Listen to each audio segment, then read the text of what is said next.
ओम शांति 20/5/2025 प्रातः मुरली। ओम शांति। बाप दादा मधुबन। बाबा के मधुर महावाक्य। मीठे बच्चे, बाबा आया है तुम बच्चों को अविनाशी कमाई कराने। अभी तुम ज्ञान रत्नों की जितनी कमाई करने चाहो कर सकते हो। प्रश्नों: आसुरी संस्कारों को बदलकर देवी संस्कार बनाने के लिए कौन सा विशेष पुरुषार्थ चाहिए? उत्तर: संस्कारों को बदलने के लिए जितना हो सके देही अभिमानी रहने का अभ्यास करो। देहो अभिमान में आने से ही आसुरी संस्कार बनते हैं। बाप आसुरी संस्कारों को देवी संस्कार बनाने के लिए आए हैं। पुरुषार्थ करो। पहले मैं देही आत्मा हूँ, पीछे ये शरीर है। गीत तूने रात गवाई सो के। ओम शांति। ये गीत तो बच्चों ने बहुत बार सुने हैं।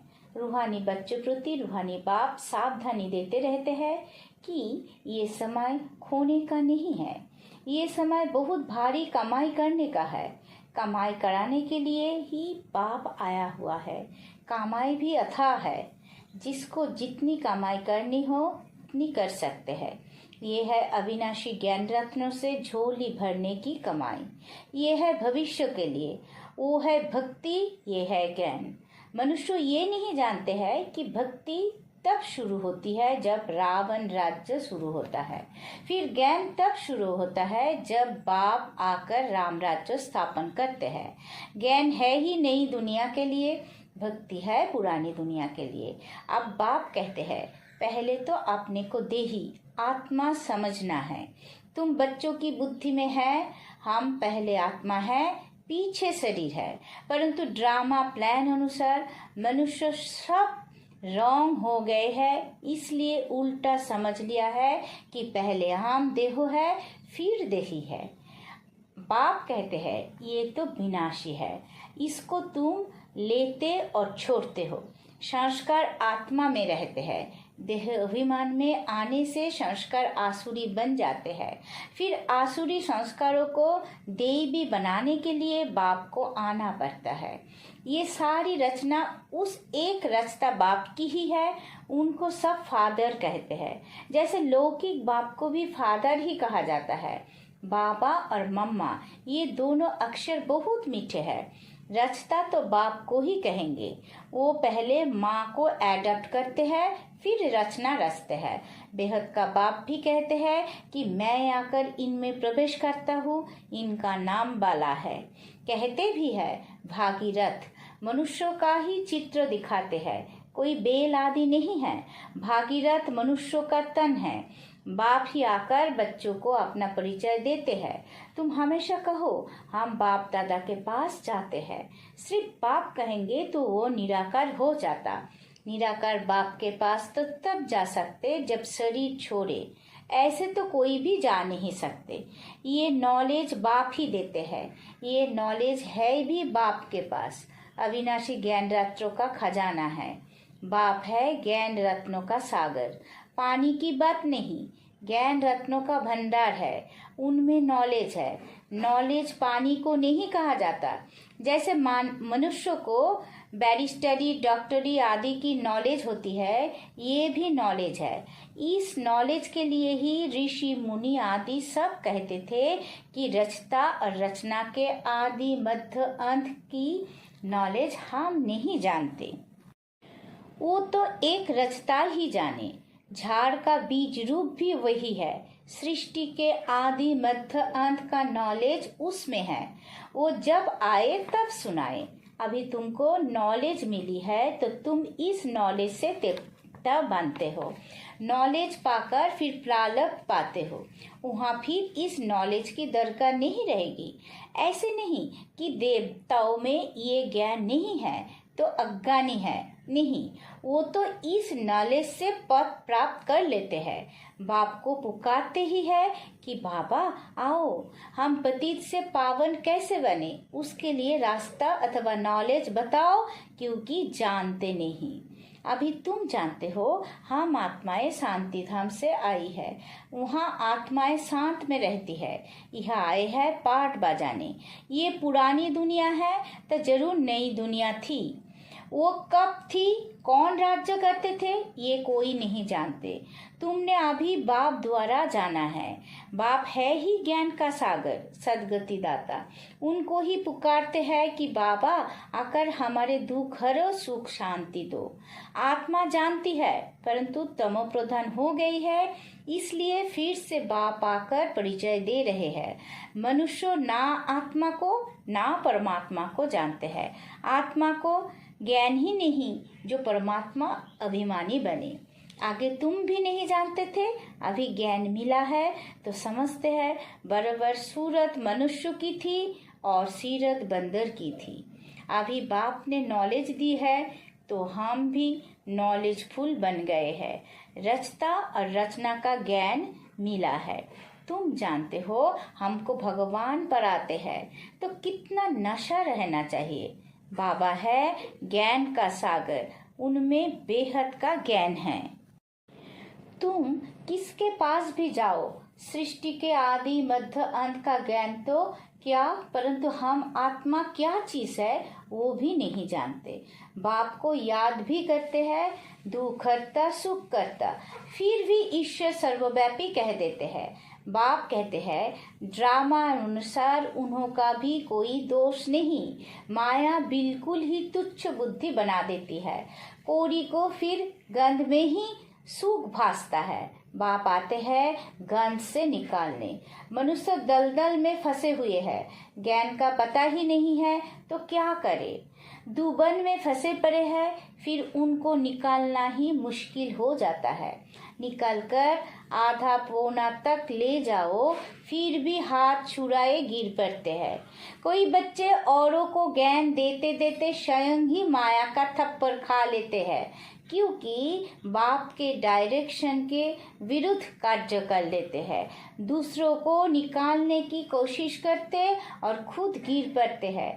फिर उनको निकालने में कितनी मेहनत हो जाती है, क्योंकि माया से हार जाते हैं। उनको अपना पाप ही अंदर खाता है। माया की लड़ाई है ना। अभी तुम युद्ध के मैदान पर हो, वो है बाहुबल से लड़ने वाली हिंसक सेनाएं, तुम हो अहिंसक। तुम राज्य लेते हो अहिंसा से। हिंसा दो प्रकार की होती है ना, एक है काम कटारी चलाना और दूसरी हिंसा है किसी को मारना पीटना। तुम अभी डबल अहिंसक बनते हो। ये ज्ञान बल की लड़ाई कोई नहीं जानते। अहिंसा किसको कहा जाता ये कोई नहीं जानते। भक्ति मार्ग की सामग्री कितनी भारी है, गाते भी है पतित पावन आओ, परंतु मैं कैसे आकर पावन बनाता हूँ ये कोई नहीं जानते। गीता में ही भूल कर दिए है जो मनुष्य को भगवान कह दिया है। शास्त्र मनुष्य ने ही बनाए हैं, मनुष्य ही पढ़ते हैं। देवताओं को तो शास्त्र पढ़ने की दरकार नहीं, वहाँ कोई शास्त्र नहीं होते हैं। ज्ञान भक्ति पीछे है वैराग्य। किसका वैराग्य? भक्ति का। पुरानी दुनिया का वैराग्य है, पुराने शरीर का वैराग्य है। बाप कहते हैं इन आँखों से जो कुछ देखते हो वो नहीं रहेगा। इस शरीर छीछी दुनिया से वैराग्य है, बाकी नई दुनिया का तुम दिव्य दृष्टि से साक्षात्कार करते हो।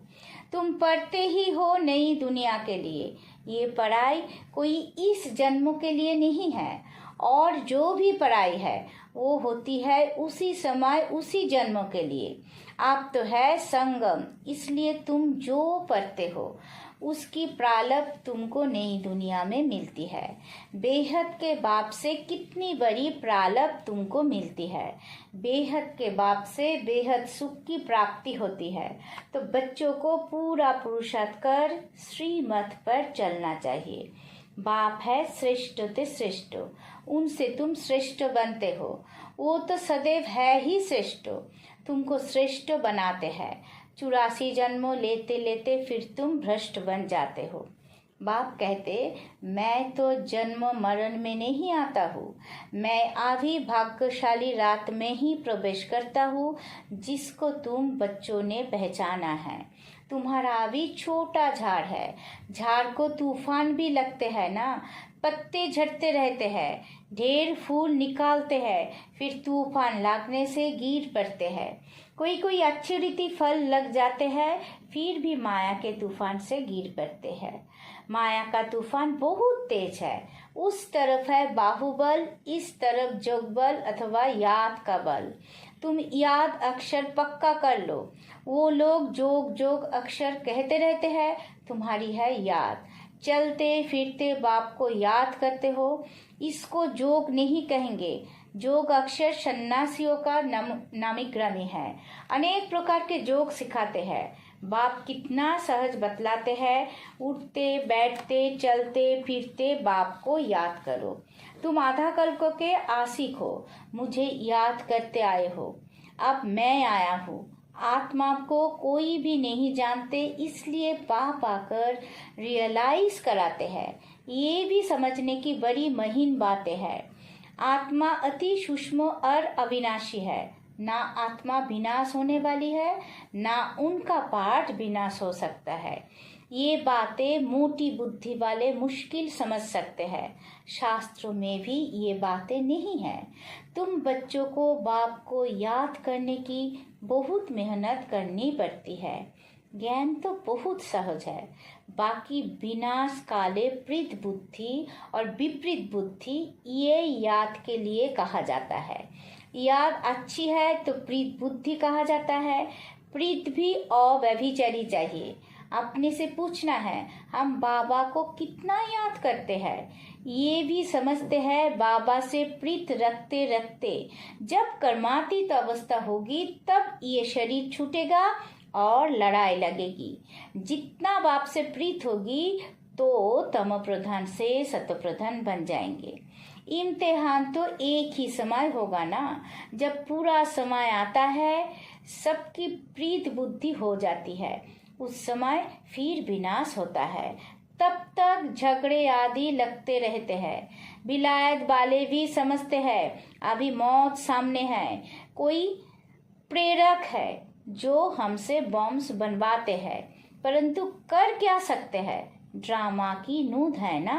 अपनी ही साइंस बल से अपने कुल का मौत लाते हैं। बच्चे कहते हैं पावन दुनिया में ले जाओ, तो शरीरों को थोड़ी ही ले जाएंगे। बाप कालों का काल है ना, ये बातें कोई नहीं जानते।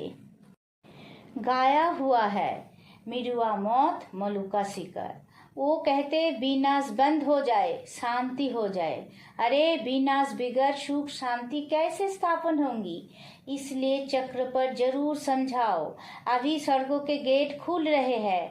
बाबा ने कहा है इस पर भी एक पुस्तक छपाओ, गेट वे टू शांति धाम सुख धाम। इनका अर्थ भी नहीं समझेंगे, है बहुत सहज, परंतु कोटों में कोई मुश्किल समझते हैं। तुमको प्रदर्शनी आदि में कभी दिल शिकस्त नहीं होना चाहिए।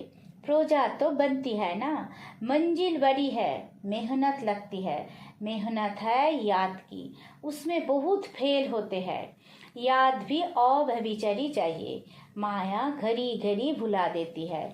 मेहनत बिगड़ थोड़ी ही कोई विश्व के मालिक बन सकते हैं। पूरा पुरुषार्थ करना चाहिए। हम सुखधाम के मालिक थे, अनेक बार चक्र लगाया है, अब बाप को याद करना है। माया बहुत विघ्न डालती है। बाबा के पास सर्विस के भी समाचार आते हैं। आज विद्युत मंडिल को समझाया, आज ये किया। ड्रामा अनुसार माताओं का नाम वाला होना है। तुम बच्चों को ये ख्याल रखना है, माताओं को आगे करना है। ये है चैतन्य दिलवाला मंदिर।